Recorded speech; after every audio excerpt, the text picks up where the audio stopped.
Welcome to another Tech Help video brought to you by accesslearningzone.com. I'm your instructor, Richard Ross. Today we're going to talk about unsplitting a database. We know how to split a database, right? Or maybe you don't. We'll talk about that in a minute too. But if you decide you want to just be the only user on this database, or if you got like a weekend coming up and you want to make a bunch of changes, you can temporarily unsplit it and work on it and then split it again. So we're going to talk about that in today's video. Today's question comes from Calvin in Loveland, Colorado, one of my platinum members. Calvin says, I initially created a database for my team, which included 3 employees, a secretary, and 2 sales reps. Following your tutorials, I split the database so all 4 of us could use it. Good boy. However, I've since downsized, and now it's just me using it. I'm wondering if there's a way to unsplit the database and bring the tables back into the front end. I'm sure this would make design changes easier. Yeah, well, would this also improve the database's speed? Well, let's talk about each of these issues. First of all, if you don't know what splitting your database is, go watch this video. Once you get to a point where you've got multiple people using your Access database, you really must split it, okay? Don't try to share a database amongst multiple users without splitting it, because if you're all working off a single file, or even if you did split it and you're all working off the same front end, that's bad. You can corrupt your database, okay? So you want to follow the instructions in this video. You want to split your database so you get a front-end file that includes all your forms and reports and stuff like that, and your VB code, and then your back-end file has all the tables in it, okay? Then you put both of those things up on the server. You put the tables in a shared folder, and then you put the front-end file, a local copy on each person's computer. Don't have them all share the same file off the server. Every workstation gets their own copy of the front end. And then you link them and everybody's happy. And Access is great that way. It's multi-user. It can work with, I've had databases with like 50 users on them with Access. I wouldn't go much more than that. They say 200 something, but no. 50 is a good number. Okay, so if you got a good network. But anyways, go watch this video for more information if you don't know what splitting a database is. Now, why would you want to unsplit the database? Well, like Calvin said, he downsized and it's just him now. So yes, it will make sense to have it locally. It's a whole lot easier to maintain one database file than to have, 2 files or more, because you can split it into multiple backends too. That will make your updates easier. The performance boost, you'll really see a performance boost only if you have the database local on your computer. If you're still running it off the server, then Access still has to pull all that information across the wire. I would recommend putting the whole database, once you unsplit it, on your local C drive. Okay? Remember, don't put it in a Dropbox folder or a Google Drive folder. This should be on your C drive. Back up that folder, obviously. Have a nightly backup that runs. But definitely run it on your local drive, and you will definitely notice a performance boost versus it going over the network.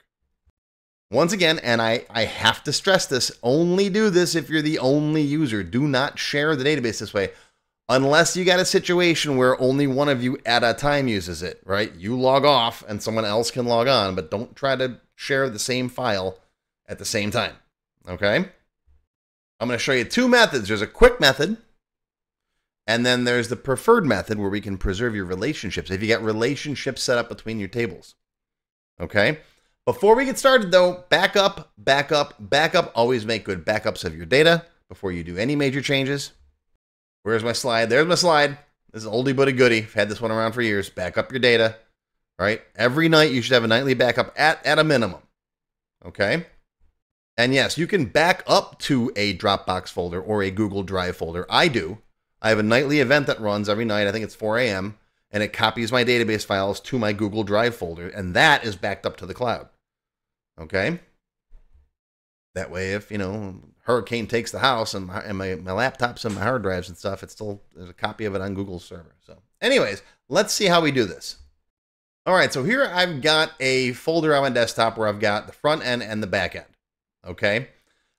If you're currently running where you've got the back end on a server, copy it down locally. This will run much faster if all of the files are local. Since you're done using the server anyways, copy everything down local. If you plan on using the server again in the future, that's okay. You can just copy stuff back up to it. But to do this work, I'd recommend keeping it locally here. Now, let me show you the fast way, and then I'll show you the preferred way. All right. the fast way is fine if you don't have any relationships in your tables.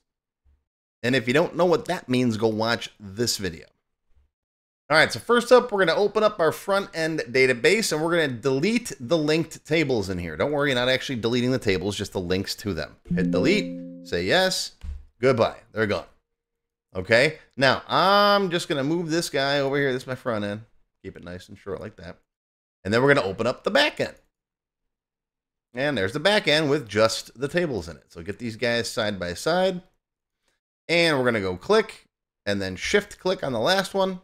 And then click and drag and drop. And there you go. Now I've just unsplit the database. And now take this guy, put it somewhere else, save it in a secure folder, keep it for posterity, whatever. But that's the easy way. Okay? Now, that does not preserve your global relationships. If you have relationships, you go into database tools and then relationships. If you got stuff in here, right? Like you got customer T and you got contacts, and these are joined by customer ID, and you're enforcing referential integrity, that kind of stuff, right? I don't usually use global system relationships, very rarely, but the method I just show you will not carry over the relationship. So how do you do it with the relationships intact? Well, let me delete these tables again. All right, delete, and yes, and oh, delete the relationships now, yes, okay, all right. Let's go back over to that backend file. Here's the backend file. All right. I will again create a couple of relations. I just want a relationship. So I'll add again customer and contacts, and we'll do this, and we'll hit create. Okay. Save it. Close it. I'm going to close the backend again. Now what we're going to do is go back to our front end, and this time we're going to go external data, new data source. From database, access, we're going to browse to where our backend is. All right, for me, it's right there. We're going to pick the backend, the BE, hit open. All right, we're going to import. Okay, now we're going to select all these objects. And if you got other stuff in here, like queries you want to grab, grab those too. Now, very important, hit options. And here's all the other stuff you can pull in as well. Relationships is right there. There's also menus and toolbars, import and export specs, nav pane groups, images and themes, all that stuff. If you don't know what this stuff is, I got lessons on it on my website. All right, definition and data means you want the table structure and the records, right? Versus definition only, which means just give me empty tables, but have all the fields and stuff, okay? And this is pretty self-evident. All right, hit OK. If you want to save these steps, great. If this is just a one-time thing, don't bother. And there you go. There's your tables. And if you open up the customer T, you should see, yep, there's our relationships are preserved. You get the little subtable in there.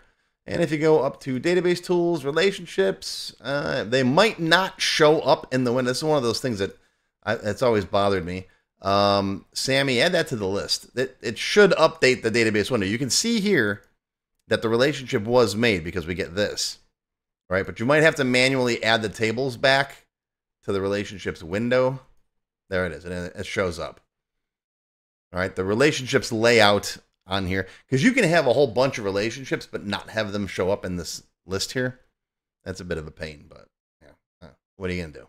Like I said, I don't use global system relationships a lot because stuff like this, I like to enforce it myself in code, but that's a little more advanced. There is also on relationships design a way you can see all relationships. So for example, if they're not showing up on your layout window, you can click on this all relationships button and there they all are. You're going to get some system stuff in here, the msys nav stuff. All right, you don't need to see those, so that's why you can delete these. All right, but that will at least load in all of the relationships that are in here. Oh, excuse me, let me get a glass of water real quick. Hang on. I recently discovered Orange Mio. It's a little squirt bottle with some flavor in it. And but you take a water bottle, you squirt some of this in it. It's fantastic. There's an orange tangerine and an orange vanilla. And there's a bunch of other flavors too, but orange is my favorite. This guy, it's really good. No, I'm not trying to sell it to you. I'm just mentioning it because I like it. That's all. All right, but that's it. That's the how and why you would want to split your database, how to do it. And yeah, it's helpful. I I did this a while back because my first business was PC sales and service and networking and all that. And I had like 12 employees at one point, and we had an Access database in-house, of course. And then after Y2K, I shut that business down and just did my own thing. I did, training and consulting and Access database work and stuff. So I'm like, why do I have this big split database? And I just brought it all back together on my PC, and it ran a lot faster. And then years later, I ended up splitting it again and uploading stuff to SQL Server. And my database setup, and for me, everyone asks me this all the time. My database is like the auto mechanic who never takes time to work on his own car. It's like Scotty with the engine all held together like Christmas tree lights. So yeah, it works. Don't get me wrong, it works. It's good, but it's patched together over the past 20 years. Anyways, you can tell it's late and I'm tired and I'm rambling. That's going to be your tech help video for today. I hope you learned something. Live long and prosper, my friends. I'll see you next time. A special thank you and shout out to our diamond sponsors. First, we have Juan Soto with Access Experts Software Solutions, manufacturing experts specializing in Access and SQL Server. Juan is a 13-time Microsoft Access MVP. You can check them out at accessexperts.com. Another shout out to Sammy Shama from Shama Consultancy. Sammy is a certified Microsoft Office specialist, and he not only offers Access application development, but he also provides one-on-one tutoring services. So if you need someone to hold your hand and help you with your Access project, Sammy is your guy. Check him out at shamaconsultancy.com. If you enjoyed this video, please give me a thumbs up and post any comments you may have below. I do try to read and answer all of them as soon as I can. Make sure you subscribe to my channel, which is completely free. Click the bell icon and select all to receive notifications when new videos are posted.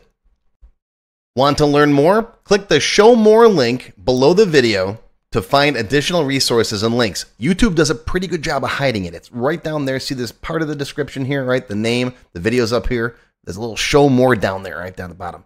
It's kind of hard to find. But once you click on that, you'll see a list of other videos, additional information related to the current topic, free lessons, and lots more. And YouTube no longer sends out email notifications when new videos are posted like they used to do. But if you'd like to get an email every time I post a new video, click on the link to join my mailing list.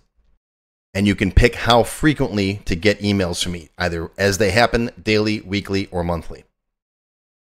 Now, if you'd like to become a paid member of my channel and receive all kinds of awesome perks, click on the Join button.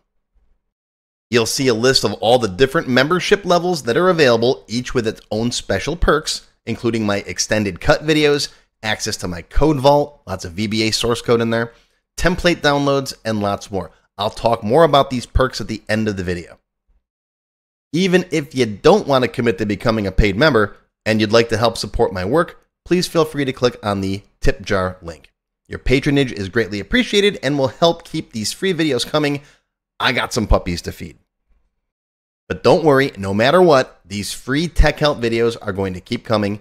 As long as you keep watching them, I'll keep making more, and they'll always be free.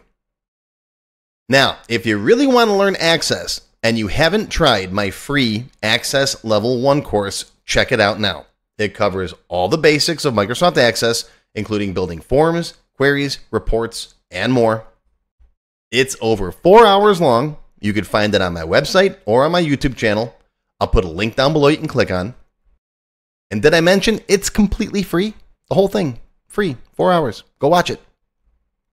And okay, a lot of you have told me that you don't have time to sit through a 4-hour course. So I do now have a quicker Microsoft Access for Beginners video that covers all the basics faster in about 30 minutes. And no, I didn't just put the video on fast forward. But I'll put a link to this down below as well. Now, if you like level 1, level 2 is just $1. That's it, $1. And that's another whole 90-minute course.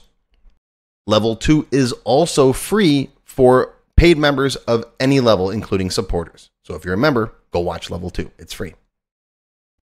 Okay, want to get your question answered in a video just like this one? Visit my tech help page and send me your question there. Members get priority, of course. While I do try to read and respond to all of the comments posted below in the comments section, I only have time to go through them briefly a couple of times a month, and sometimes I get thousands of them. So send me your question here on the Tech Help page, and you'll have a better chance of getting it answered. And while you're on my website, be sure to stop by my Access forum. We've got lots of lively conversations about Microsoft Access and other topics. I have a fantastic group of moderators who help me answer questions.